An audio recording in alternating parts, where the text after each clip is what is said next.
I think it's a work in progress pa sa mga teams kung paano mo siya i-fit. It's still a question. Still, who? Okay. So it's still a question if yun nga yung lagay mo ba siya XP, lagay mo siya sa low. But one thing's for certain, it's one of the heroes na you have to be careful na sa pagbigay, lalo na sa mga tipo ng player tulad ni Yawi. You have to be prepared kung hindi bigay mo sa kanya kasi naman natin lahat kung gano'n siya magaling na initiator. So, well, apart from that, I think it's a very balanced hero naman. Execution-based din kasi.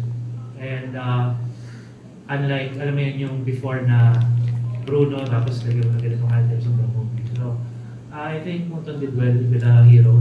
And it's gonna be an exciting hero sa mga days ahead.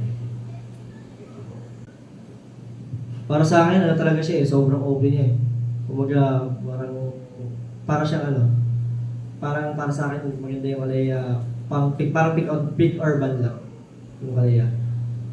Yes, so, opinion ko, OP siya ngayon kasi nag-reflex rin siya eh. Tsaka ayun, sabi nga ni Dwayne, pick urban lang.